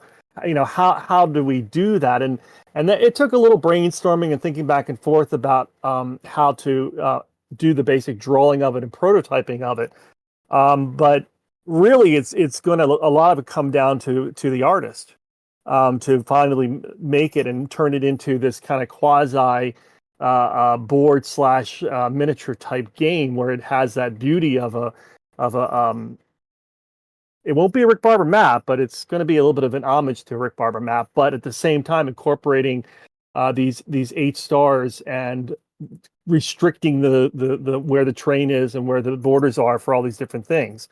And luckily, we found a real star in the Rising. I'm convinced. A guy named Alex Zatarain, and I'm probably slaughtering his last name. I found him out of the blue. He's one of these people I found out of the blue. He did some fan artwork for Land and Freedom, new cards, new counters, things like that. And I found it on BGG, and I was like, "What is this? Who is this person?" And I really, really liked him. So I contacted him. I said, "Hey, are you interested in actually doing this kind of work?" And I didn't have them lined up for this game, Tattered Flags, at all. I was just I'm always looking for artists. I'm always looking for graphic designers. So I just, I talked to him, and I kind of got a feel for who he was and then what he was into. And it came out that he was a landscape architect by trade, but he also was an artist and a graphic designer. And my bells started going off in my head when I heard all that, thinking about Herman's game, Tattered Flags, and what we could potentially do with it, because I thought, I need a landscape architect. I need someone who understands, maps and understands how to take landscapes and put them onto a flat surface and do it in a realistic way, but incorporating it within a game. And he's a game player and he knows games as well. And so taking a little risk on a new person, but it's something that I like to do. And so we've tasked him with creating the artwork for this game. And he's already done the cover, and he's done the units for it. And I know that that artwork for the cover, at least, and I'll release the artwork for the units soon, is floating out there, and it is gorgeous. It is one of the most impressive covers I've seen, and it captures the wheat field so incredibly well. Right. And I've just been so excited by just the artwork on this game. Is he looking for a job? Because I told you, at work we have to go from 30 to 105. We have an old graphic design section that will be doing our 3D modeling and making our maps. So if he's local, man, be remote. He's in Oregon, but that's a hell of a commute. It's a hell of a commute. I complained of what it would take me to get to Quantico. What would it take him? But yeah, he's really remarkable, and we are, now that I've seen what he can do, and we were talking with him about also doing the artwork for the Revenge of the Zeds game as well. So I'm really ecstatic about just that aspect of it, and he's a fan of Rick Barber. When I started talking to him about the map and who did the original map, he's like, "Oh, it's a Rick Barber map. Oh, I know Rick. Oh, I know his work." And he's like really just jazzed about trying to make a map that would be an homage to Rick Barber. So yeah, that's the things I get excited by. He's one of those artists that when we explained to him how we wanted the cover to look, he interpreted it almost perfectly. Yep. Just like the vision we had, like, wow, this is kind of what we want to show on the cover, the terrain, but also the perspective of these troops and hard fighting. And man, he nailed it the first time. And also with the units. Yep. We explained to him, what do we want to see with the units? And he came up with the first unit, and Ryan and I were like, holy, this is perfect. Yeah, well, the box is awesome. It will definitely sell a lot of copies in South Bend, Indiana, and an island on the other side, because it's an evocative cover. Yep. And that's brand new. I'm like, I've never seen that one before. But there you have the wheat, the smoke, the Irish Brigade flag. I'm looking for the chaplain, and he's got to be Irish there somewhere. Too. The Irish Wolfhound too. Yeah, it's such an interesting game. So it's just going to cover the wheat field, that whole area, much like the other game did. Yes, just before. There's a little bit more elbow room now as far as what we're covering, and we're also going to include Caldwell's attack later on when he swept into the wheat field, and then later Burbank and Day with the U.S. regulars. So yeah, it's going to be the whole back and forth. I mean, we'll have scenarios for the smaller, like just for the initial fight and what the first game covered, but we'll have enough units to cover that whole back and forth there. And you may have noticed on the cover that it says, Tattered Flags #1 into the Whirlpool. So there will be a #2, and we've already picked the topic for #2. Well, are you going to keep us waiting? Or? No, I was just waiting. That was a pregnant pause, and I actually wrote it down. Like I type as you guys are doing this, like what to ask next. I actually haven't asked any of those yet, but it's like what's #2? Yep, we're gonna cover the cornfield at Antietam. So that's looking really exciting, and really exciting for me because my great grandfather was the colonel of the 3rd Maryland, and he was right there in that cornfield. So that's did he make it out? Yes. He went all the way through to Spotsylvania, and then a shell exploded near his head, thrown from the horse, and that was about it for him. He got mustered out after that. And that was the federal 3rd, right? Yeah. Oh, yeah. Okay. I'm just Union 3rd. Just trying to bring that up, just in case, okay, Yeah, I don't want to get sued by the Sons of Confederate Veterans. That's right. So I'll tell you what about that subject is, it's not as well visited. I mean, Ryan, you and I probably have gone there a lot. Yeah. If you go the wrong time of the year, you don't get the feel of that place because it's a cornfield. They harvest the corn. But like Antietam, games on that have to take into account the command and control problems the North had, because it's really 3 separate battles, almost at 3 different times. It's all the games I played on it never really got the kind of feel, but to break down a one part of that battle, which I think is interesting, because the first Texas lost 83% in that field. I mean, it's known as the Bloody Cornfield, obviously, and I did put forth that title as a possibility. I don't know if that's going to be the title or not, but it was definitely a bloody instance. My great grandfather, Colonel Joseph Sudsberg, so he was under Mansfield, and they kind of swept in down through the cornfield and then down towards the road and the church down there. So. His losses, I was looking at his losses. Initial strength, 148. Killed in action, not that many. 1 wounded, 25. Missing in action, 4. So loss of initial strength, 20%. So wow, that's still pretty significant. Not a lot of killed, but still pretty significant losses.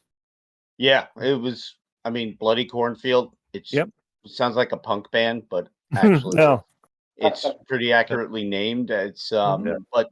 Just hearing about that, but like to go there and see it. And I mean, you have to go in the spring and to kind of see that terrain, and also the avenue of approach for both sides. That is because I think the Federals were coming up a hill. I believe it. Yeah, it kind of raises there. Yeah, it raises up there and then comes back over down. Yeah, you're right. To get that feel of it too. So the same artist as the first game is doing this one, I hope. I certainly hope so. It's one of those things where you find somebody and then they start doing some really great work, and then more and more people want them. Then it's like, oh, you want them, and so you have to either try to get them signed up for other things as quickly as possible, or just happened to a friend of mine. They did RPG on World War II war stories, and we're working on one bunch of actually. I'm the one non-army guy that's working on it, but I can't spoil it just yet because it hasn't been approved. And I'm like, "You're going to get the same artist," and he goes, "We can't afford him anymore." I go, "What?" And they go, tricky. "You saw the art in the book," and I'm like, "Yeah." I'm like, "Well, don't you have like incriminating pictures? Can't you threaten him?" And he goes, "Hey, this is not that part of Miami. So yeah, Well, it's it can happen. You get some success, and then people start calling. I mean, it just happened with Herman. You know, he had all the success with Plum Island Horror, and then just got a email. Was it on Board Game Geek, Herman, from Trick or Treat Games? Is that right? oh wow. Oh yeah. And Yeah, well, tell them about it, Herman. Yeah. Yeah, so I got an email from Trick or Treat Studios. That's it. It's out of the blue. They liked Plum Island Horror so much; they were big fans of it that they wanted us to do a game for them. And they're more of a mainstream game company, so they specialize in horror games. Obviously, they have the IP for Halloween, Chucky, Walking Dead, just tons of them. So they're doing a game on the 10th, Rob Zombie's 10,000 Corpses, House of 10,000 Corpses. They just did one on Halloween, the movie, and what was Texas it? Chainsaw Massacre. Oh yeah, Texas Chainsaw Massacre. I knew it was, yeah. Mm-hmm. So these are more mainstream market games that are being sold at retail outlets, and they wanted us to do a game for them. So I said, "Oh, geez, I don't know." Is that what you said?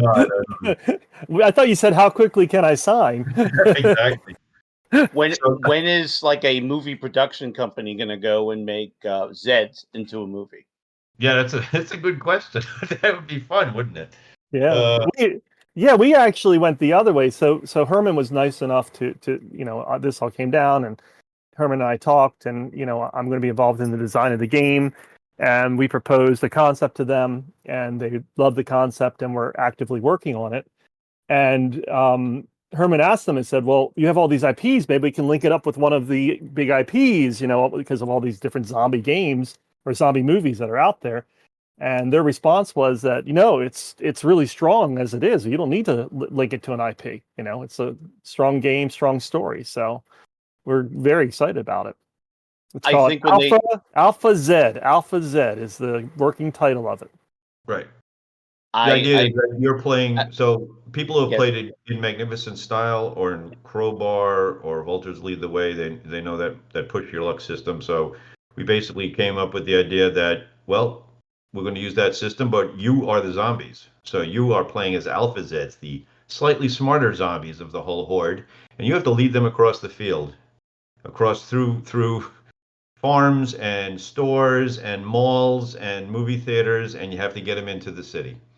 So it's a push your luck game. We're making it nice and simple, but very attractive, and they like that idea enough that they just wanted to go with it straight like that. So it's called Alpha Z. If you remember, Walking Dead fans will remember one. It wasn't the last season. I think the season before they had the Whisperers. I think it was called, and there were two smart zombies named Alpha and Beta. So that's kind of where I got the idea from.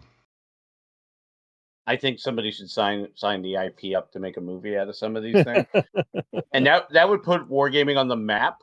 What's Frank Darabont doing now? Let's give him a call. It's just the natural progression of things.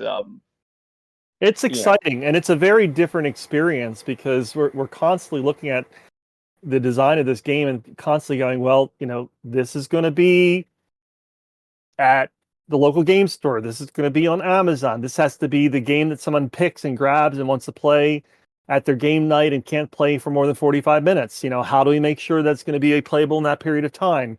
Quick, fun, but crunchy and challenging and interesting enough, And so it's just a whole different experience for anything that we've had before.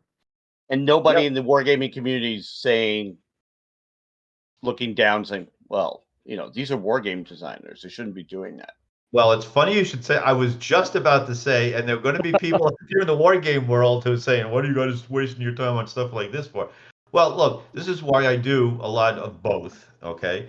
And look, when people mention this kind of thing to me, I say, look, if I have sold 10 times more copies of Dawn of the Zeds than all my wargame designs put together. All right? There's no doubt that these types of games sell. And there's an obligation, again, like I said before, there's an obligation to a publisher to design a game that's going to sell.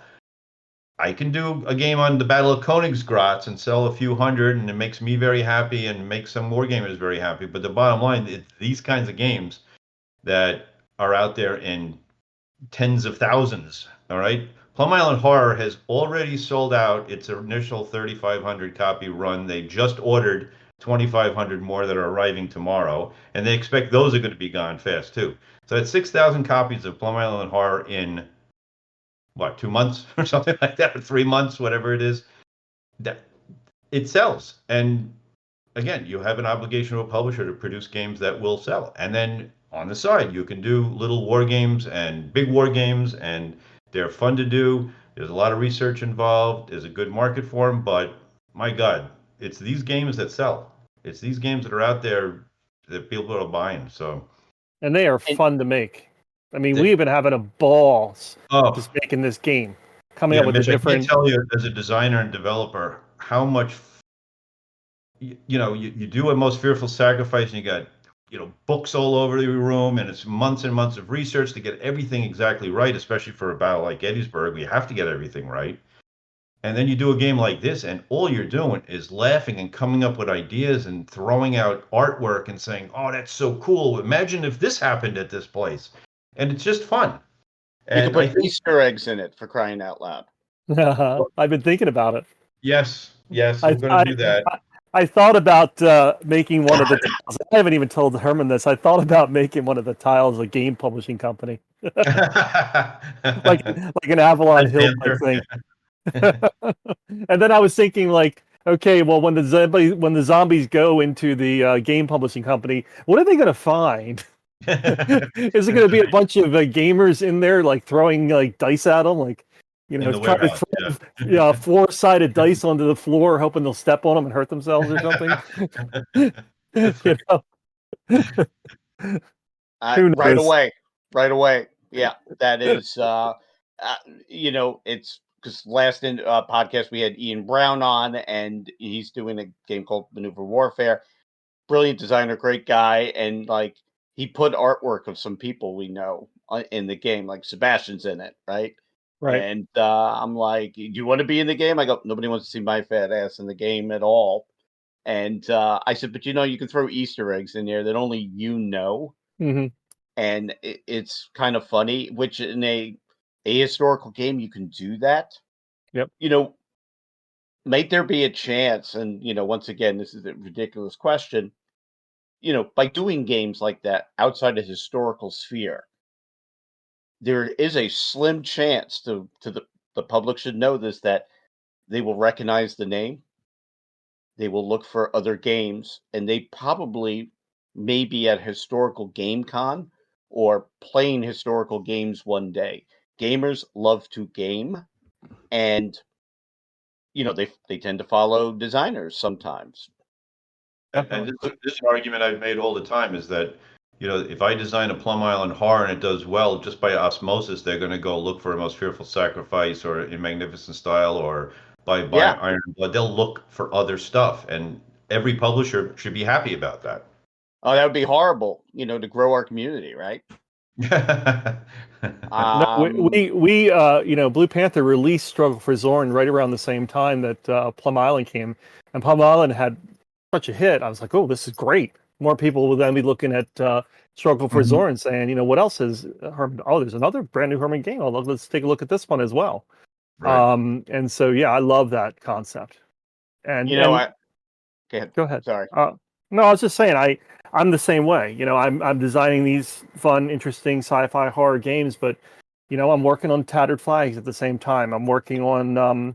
I just finished Brad Smith's Comet, which is going to be released by Hollandspiel in a couple months. You mentioned earlier Brad Smith's earlier game. And now the pararescue game. I'm blanking on the name of it. Game. Yeah, blanking on the name of it for some reason. I don't know why I'm blanking on the name, because I developed it, but hopefully someone will come live. Yes, that others may live. I think it is. Yeah, which is the motto of the others may live. Combat rescue. Yes. Yeah. Just a brain freeze there for a second. It's getting late here in my house, but yeah, I done that with Brad Smith earlier. I'm working on Brawner's Farm, which is a game in a series of game that Herman originally developed, designed, and that's coming out from Tiny Battle. We still have a sequel to Viva la Emperor coming out later on, and we're going to focus on Borodino for that one, plus the Long Peace series that I talked to you about, and that's just the tip of the iceberg. So it's not like we're giving up historical games to focus on these other things. We're doing it all. Right. They don't have to be mutually exclusive, and that's what I keep telling people. We can do all this stuff and not sell out our war game credentials. It's just, we're designing games. That's what we do. So designing games involves lots of different topics, lots of different styles, and that's the way I like it. I mean, it's not like you're Taylor Swift and you stop doing country music, right? Oh, I've never forgiven her for that. I mean, I'm it's interesting. Like, so I work with a lot of gamers, and they're like, actually today, because I took tomorrow off. They go, so when's your next podcast? And I go, actually tonight. And I said and I mentioned you guys' full names, and like I said, they're slowly getting more into it. What kind of games do they do? And I'm like, if I was to put it best, they're two guys that have war game design ADD.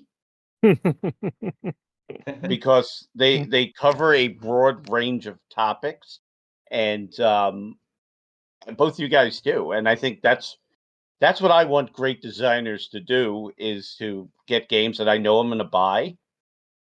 And I got to tell you guys this, okay, I'm selling out with really good designers. I don't care what the topic is, I'm getting the game.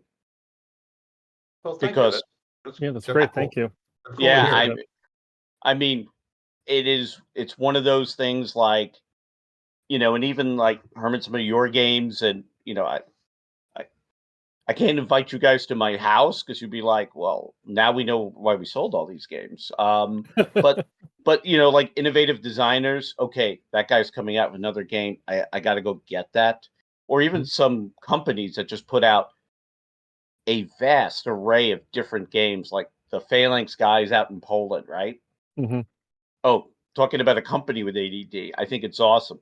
So one of the things that you mentioned, and Ryan, this is going back to the talk you gave at Labyrinth Game Shop, is you talk about design, you talk about development. I know the difference between the two. I like watering the line because I have both types at work. But a lot of people out there don't know the difference between the two. You explained it rather well. Give us a quick 3-minute. I mean, you really did. And I remember the guy was saying to me, I didn't know there was a difference. I'm like, yes, there's a total difference. What is the difference? Yeah, you're putting me on the spot here. I'm like, what did I say that was so good in 3 minutes? You explained the difference between design and development. Yes. Well, the designer of the game, is, if we were to put it into like publishing terms, would be like the author of the book. And so that developer is then the person who's often like the editor of the book. And so they're the ones that are taking that original idea and just roughing off, smoothing off the rough edges and polishing here and there where needed, and trying to come up with that game that is then publishable and can be marketed. Developer can really vary as regards what they do. And often if I'm asked to be a developer by somebody, I'll say, well, what do you mean by developing? Because sometimes it's they just want someone to, as I said, work with the designer, take the game, try to get it to its best shape it can possibly be, get rid of the fat, that sort of thing. And that's a lot of what I've done with Brad Smith for That Others May Live and for Comet, is just really working with him, almost just providing a sandbox for him where he can just experiment. And I'd range play testing and get the feedback and get it back to him and say, what do you think? What would you like to change? What do you want to do different? And then he cleans some things up, and then I check it and look at it and make sure everything looks good before we send it out to the publisher. So that's like one end of it. There is the other end of it, which is a little bit more detailed, and that's so much like a a production developer. So they do a lot of what I just said, but then they also oversee the entirety of the game from, okay, now we have this game that's ready to go, and they're scheduling the artists and arranging with the artists and getting the artwork in on time and blinging it up and making sure that everything is done correctly and doing all the double checking and making sure every period's there and every T is crossed and I is dotted and that sort of thing. And that's what I've been doing with, for example, Tiny Battle with the Brawner's Farm. We already have a game and someone's ready to go. It needs artwork, but they need someone to just make sure that everything is right, that it's going to be put out and it's going to be 100% correct. With Blue Panther, I'm doing a little bit of both. I'm doing a lot of the getting the games in, working with the designers, making sure that everything is smoothed out and ready to go, and then the production side of it as well. Even acting as a graphic designer sometime and doing things like covers and counters and rule books and things like that as well. So it can really vary a lot. Sometimes it's unique working with Hermann because I almost then go from developer almost into designer because I'll throw in some ideas and concepts that for him to consider and look at as well. So there's a little bit of overlap with when I'm working with Hermann. But I find that as a developer, you really need to be willing to work with the people that are involved. And not all developers want to do that. They just want to get the game, take it, do their own thing, put it out. And I don't like doing that. I like to have kind of a four-way conversation going, and it's me, the designer, the artist, and the publisher, and we're just constantly talking back and forth with me kind of overseeing, and really I have the final word, although the publisher truly has the final word, but unless he overrules me, which they don't normally do, I just kind of overseeing things and making sure things are going well and constantly having that communication back and forth, because sometimes I may not have the answer, but the artist might. Or sometimes the artist doesn't have the answer, but the designer might. And we can just come up as a collaborative group and create this fantastic game. And that just seems to work well for me. And I like doing it that way. I've done a lot of, especially with miniature games, where I do the proofreading, the play testing. Nobody likes play testing with me because I do it mathematically too. Oh, and wow. it's very annoying. Yeah. So for what's it? Shoot, I forgot the game. Yep. See, it's it's a dreadnought game, and it's essentially X-wing for dreadnoughts. And okay. a father-son did it. It's a beautiful game. Heart of Leviathan, love the game. And he's like, "How many times did you play test?" And I go, "Well, let me pull up my sheet. 178." Oh, that's awesome. And he and his son they did about 45. I said, well, those are not full playthroughs, but I have that degree in ORSA, for the love of God, and I'll make sure every mechanic is in the logical, format, because sometimes when rules writing is an art. Yep. And your rules should kind of be in the same sequence as the flow of your game, which is, I think writing really good rules, some people are amazing at it, some not so much. And looking to make sure mathematically the game's sound. Project I'm working on now, we actually have a PhD mathematician. He's also a junkie gamer. I'm like, we need to make sure if we're using a D10 system that your probability curve is and of course he's also the guy that really got me into Root. So Kurt, I'm mentioning you. But the only time I've ever been threatened was somebody came with a design, and the way I look at it, and I'm like, all right, so you have some logic issues here, and in the game, there's no kill shot here. You actually have a sequence in your game that just never ends. And yeah, I should save that email and post it sometime. I've never had anybody say those things about me or my mother before in my life that I don't get it. And I'm like, I probably don't, but like, your game has a math problem. You don't know math. I go, you're right. I probably don't. And both are hard.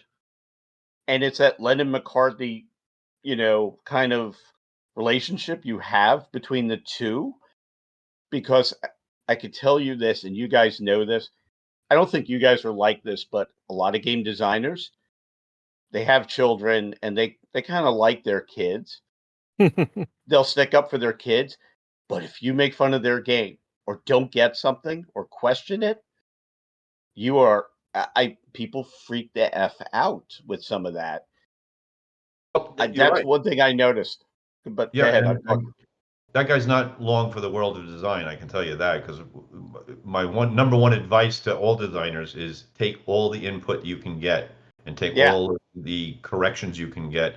And to Ryan's point about a developer, one of the key factors is when to tell me no and when to tell me yes, right?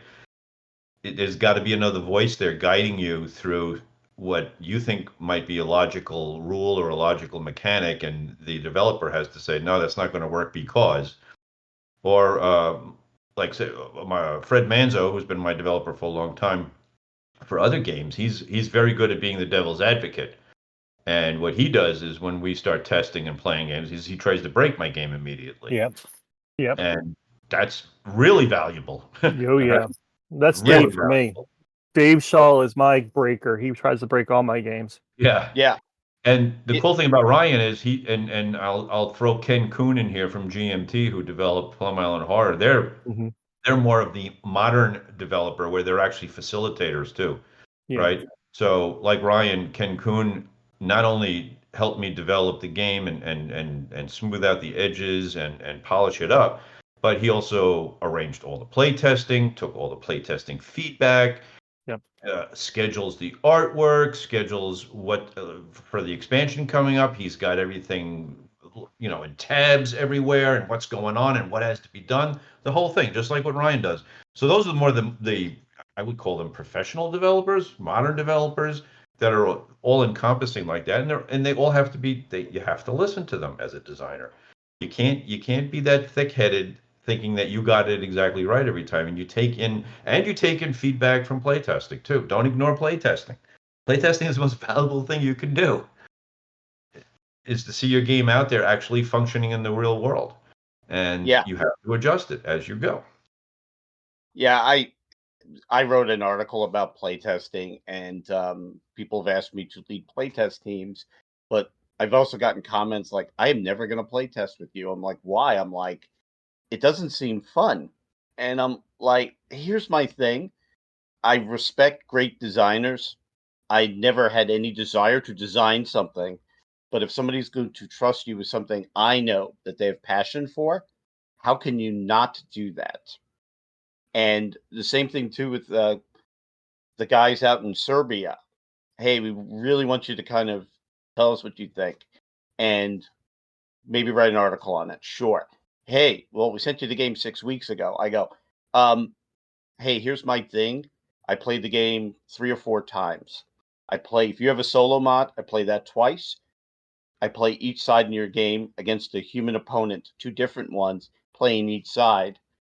Then you see a lot of games, guys that just do unboxings. Oh, I'm not making fun of anybody, but that's great. But if somebody gives you something that they treasure, especially a design, I think you owe it to them. And I think if you ever get hit to be on a playtest team, if you can't bring your A game and help that team out, that designer out to make that best game, don't do it. It's something that I wish more playtesters would take seriously. And the folks at work, they're already tired of my playtesting. I'm like, I'm like Herb Brooks in the movie, about the Olympic thing. Blow it, run it again, run it again, run it again. And they're like, look, you're going to be in front of a lot of people running this game, and it's going to count. Run it again. And it's painful. And it's not that I'm a sadist, but hey, you're doing this for a reason, and you're passionate about this. Don't you want this? Yeah. So, yeah. Now I just need more time to do that, so. Well, it's especially important games in games that I like to do, which are very chaotic and variable. They need a lot of playtesting because Yeah. If you get if you get a certain set of cards that comes up 3 times in 3 different playtests, you could come to the wrong conclusion about the balance in the game. Yeah. Do you want to borrow my mathematician? No, we just want to borrow you. Oh, right. Well, we'll be contacting you for the next playtesting. Yeah, I mean, and it's like if I offer you to play test, I will definitely do it. Actually, I just took some games to work, and I'm like, let's play test these. And they go, can you not be in the room for this? Because we all read that article you wrote like 3 years ago. I go, yeah, no problem too. But it's, playtesting is not easy sometimes. No, it's not. It goes into writing really effective rules. Mm-hmm. And I, well, why didn't you get this mechanic? I said, I'd get it better if I could read your mind, what you meant here. And now they're going to actually rerun that game, and it's a modern sub combat game, small game, about sub warfare. And I'm like, I had a guy that really was on a submarine play that, and he said you got it right, but this, and this. Nobody knew what this rule meant or was supposed to do. Oh, because it's still in my head. Well, that's great. Remove your head. I'll take it in, and we'll see what we can do with it. But, it's one of those, if somebody asks, you got to do it, and you have to be so aggressive with it. It's, it just goes into, kind of our passion for this. And, Sebastian, where's my Littoral Commander Baltic? Not out yet. Scenarios. I go, do you want it? If you want it badly, you get it badly. I'd rather be correct because I'm not going to let you down. But then again, I watched his dog for the last 2 weeks, and I can let him down every once in a while. But it's and probably this is one of our longer podcasts. But going into some definitely wrap up questions out there. I'm thinking, what haven't we talked about? We're gonna have to have you guys in again. I know I said that to Herman a few years ago, and it's been way too long to get you guys out there. But talking to guys that I know are great designers, I didn't seem too fanboyish, so I hope that didn't come across. But it's from playing your games, and Ryan, for meeting you, it's like trying to get some insight into your theory, your ideology, both you guys, on design. And Herman, from the last time you were on, it's like, well, I'm going to go buy every game that guy's ever done. I'm not there yet, dude. I'm not there, but I appreciate it. Yeah. Well, I mean, it's only money, right? One last maybe aggressive question. Go ahead. A lot of gamers that are out there, especially when you see them trash a game, a lot of it is, I can do better. And I noticed like they don't realize how hard it is. And you need to have a gift. You definitely need to have a gift and talent. As you guys started designing games, at what time did you realize you had a talent or a process that really kind of worked for you, and that advice to people out there that may have the talent but are a little shy about doing it, not the guys that are like, I could do better? Well, I think that in many instances, sometimes we are the guys that think that initially we could do better. But for me, it was I always wanted to design. I always had that pull and desire to design. I was always thinking about in role playing games, coming up with the new scenarios for my players and those games, and taking my games apart and mixing and matching units from this game and doing just fun things with that. Even when I was a young kid. Getting back into games, and I think that I just started looking at the mechanics and looking at how the games worked, and looking at the history of games and all the different things that people have done in games. And I think that's what inspired me a lot to get into it. Particularly, I was playing a lot of games at my weekly game night that weren't war games, but then I was also playing war games, and I was thinking, how do you kind of merge some of these together? So, I think there is that thought, hey, I can do this. Maybe I can do it better. I don't know. I don't know that I had that self-assurance of myself. I mean, when I first worked on Brave Little Belgium, I remember, Dave put it forth to me. He said, "Oh, I have this great idea for a game. Here it is, Brave Little Belgium, et cetera, et cetera." I said, "Well, let me just try to do something with it. Let's see what I can do." And I kind of did some stuff and put it together. And I said, "Okay, here, Dave." And, it kind of sat for a while. And then I took it back and I said, "Well, I don't know. Let me try this and this and this." And, it took a while before I actually felt like I knew what I was doing. And even now, sometimes I think, do I really know what I'm doing? But it wasn't something that was instantaneous. I mean, I felt very uncomfortable working on Brave Little Belgium at first. I thought I was throwing things out, just hoping that something would work, and then playing and going, "Oh wow, this is actually fun. That actually worked. This actually stuck together. Oh, that's a pretty amazing." How did you make sure you didn't overbake your game? Because we know a lot of designers do that. You have to know when to stop. What told you to stop? Well, I think I always had a clear direction for the game, and I had a clear purpose for the game. I knew that I wanted it to be a intro war game, a basic war game. I had already started doing a lot of research on the company that I wanted to publish it, which was Hollenspiel at the time. So I knew what kind of games they were doing. So I knew what it needed to look like. I knew production-wise what it needed to look like. So I knew when to stop. I didn't want to make it, overly complex or overly difficult or anything of that sort. I think if you don't have a clear concept of the game, sometimes you can just keep throwing this and that, and let's put this in, let's do that, let's put that in, let's add this, and then it becomes, as you say, overbaked. I think you need to have that, idea to begin with. I want to make this game. It's what I talk to with my students all the time at school. Okay, I say there's a design process. You have to define clearly what you want to do and what problem you want to solve.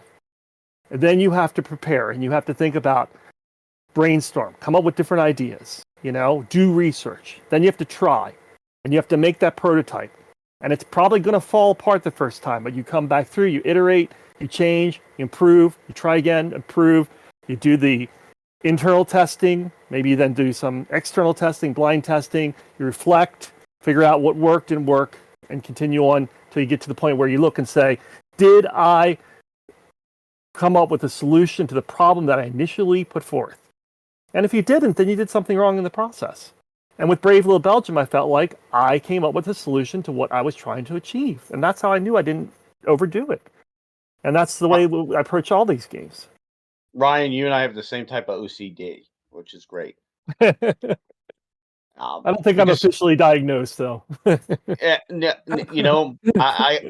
caught OCD when I was in SAC. So, yeah, it's about process. And let's also be honest, guys. A little bit is just raw talent. Not everybody can do it. It's extremely hard.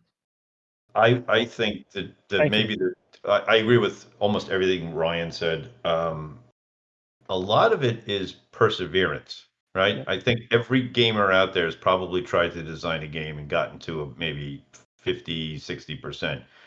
It's that last push that really makes the difference, and that's where you become a designer, is when you finish it. When is it overbaked? Well, I think that's what the job of a developer is, or you should have a mentor. Anyway, I had Alan Emmerich help me with my first game, and he helped direct me and when to stop. You can keep going. I mean, what is it? Fred always says, "Art's never finished; it's abandoned." That's what Fred always tells me. Oh yeah. So it's. And the other thing Ryan said is absolutely correct. I don't have a magic formula, and I am nervous about every new game I start. Every new game I start, I sit down and I look at what I have and I go, oh shoot, this is going to be impossible. I'm not going to be able to do this. And then and what you said before is exactly, it's trial and error. I don't have a magic formula to work these things out. You sit there and you work hard at trial and error. You throw out ideas, what sticks, what doesn't stick, then somebody says something to you and they say, hey, that would work too, or maybe I'll do a little variation of that and try it out. And the bottom line is it's a lot of work, and that's why not a lot of people do it. Often for not a lot of money. So maybe we're crazy. Maybe that's the reason that we're doing this. I don't know. Well, I mean, do you even need to ask? All right, so here's the last question. This may be a hard one before we say, because this is a long one, guys. Usually if we do one this long, we're at a convention talking to 30 people. Gotcha. So, Charles S. Roberts Award, congratulations, both you guys. Every game that you put out is going to be hyped by Charles S. Roberts Award winner from here on in. Does that put any additional pressure on you? For me, no. Good. It really doesn't. I just try to do my best with every design I do, and I mean, I appreciate all the support that all the people. I mean, I couldn't do this without the great feedback that I get from people. I get emails sometimes and messages on Board Game Geek that just make my day, and that's exactly what I need to hear to keep me going. It's just like, hey, Herm, thanks for designing this. So I played it with my wife, and we had such a great time. That to me, that keeps me going, man. I tell you. That's a really good answer. I mean, yeah. I think for me, I still don't feel like I won my first Charlie. I'm still waiting for it, even though I technically am a winner. But regardless of that, I love Herman's response to that because, and I'm saying this as a board member of the Charles S. Roberts Awards, and I'm saying this as part of the nomination committee. I have the highest respect for these awards, and for highest respect for everything that we've done over the last couple of years with Gary. In control of them and all the rest of the board members involved. We've done, I think, some fabulous job at really rejuvenating it and bringing it, making it more legitimate. But sometimes when you do get that message or email that says, you know what, I played your game, I played Little Belgium with my 12-year-old son and we just had a ball. That sometimes is more rewarding than anything. I felt a little visceral twinge, man. That was really touching. I was waiting for the analogy. It's like winning the Heisman and being a flop in the pros, but no. but that raw intimacy that I see designers put into games, it does have that effect, and it's great when you guys get that feedback. So. Look, if they're not listening, the next designer I meet, I'm just going to say, you've changed my life. Well, thank you. And, acting classes, hopefully I can put it together. But, in a way, it's, changing one's life. You can measure it in millimeters, right? Today I learned something. It's like it fed my knowledge, my thirst. That's bringing joy to somebody. And, game designers do that. I think the game crowd gets upset sometimes that they're not getting that high that they should. But I think anybody that listened to this for the last 2 hours, this is kind of the high from the designer side. Remember, almost every game designer I've ever met is also a hardcore gamer. So we kind of understand that high. And I think some of these answers where I tell you what, I'm starting to get goosebumps. I don't know if because the flu's going around. Because my wife's actually like sleeping downstairs. She got diagnosed with the flu today, and I'm like, rub some dirt in it, hun. Oh no, she'll be fine. I'll have it in 3 days, and then we should start worrying. Like, what happened to him? I'm like, it finally happened. So I get people that add me on Facebook from like 100 years ago. And I'm like, oh, I didn't think we were that tight. He goes, no, I was just checking to see if you're still alive. I throw the party and I go, I'll make sure that my death announcement's out there. But let's sell your game here real quick. Into the Whirlpool. I think you should do a game about a Club Med. And, all right, so I'll say something crazy. Somebody goes, what's something that needs to be gamified you think will be fun? And I said, well, movie production game, worker placement, movie production, where you have to do all this too. Oh, well, that's not hard. I go, X-rated movie production. There you go. That's a little harder. And it's like, well, why? I go, because sometimes a designer wants you to feel a little dirty. And it's funny, war games don't do that. You know, like in a war game, you can drop a nuke on your city and win the game. You feel great. Yeah. So yeah, it's to take them down in there too.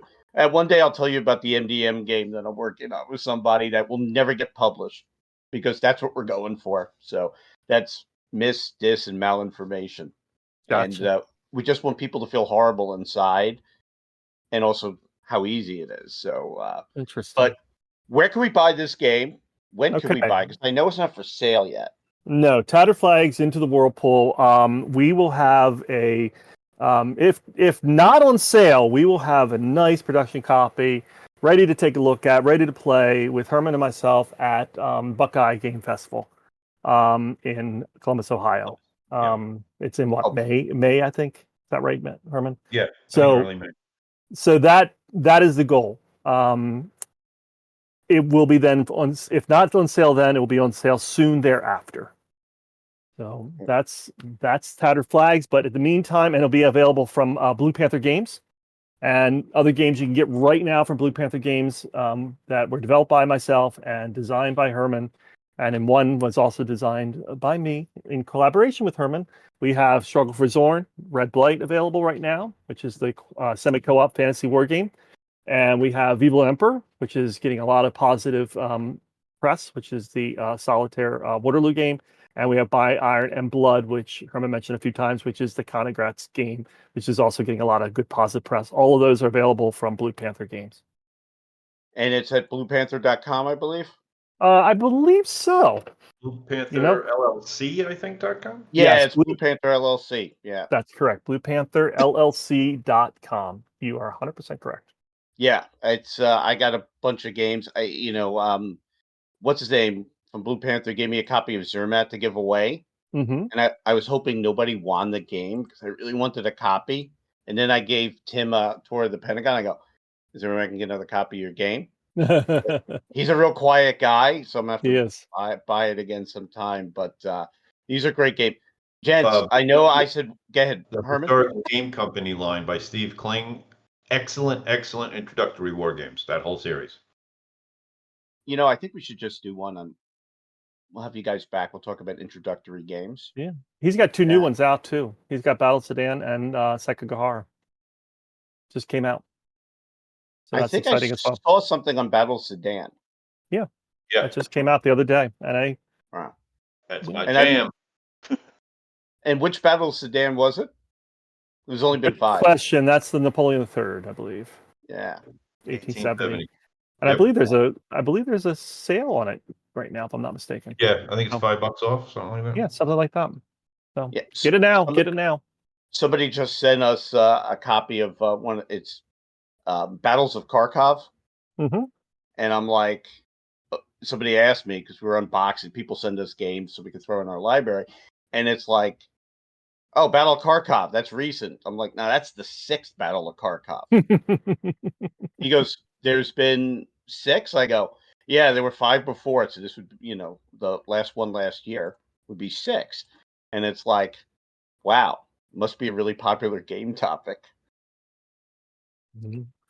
Not as in they just keep fighting there, but once I'll tell you what, I'm exhausted. Thank God all I have to do tomorrow is get up and play some Combat Commander. Sounds good to me. That sounds fun. But gents, thank you so much. Yeah. Thank you. We actually talked about Into the Whirlpool. Yes, we did. For Blue Panther Games. I'm going to pick it up. Look, I saw the box art cover. I said, yeah, I'm buying this damn thing. But you guys, welcome back anytime. Thank you. And turn it back to old Shawnee in the studio. And thank you guys for listening for the last 2 hours. We probably could have gone for another 2, so we're going to have these guys back. But back to Sean in the studio. Thanks so much for joining the show tonight. Remember to follow us on Twitter at No Dice, No Glory, and keep the conversation going on NoDiceNoGlory.com, now featuring our own message boards. Have a great night, everybody.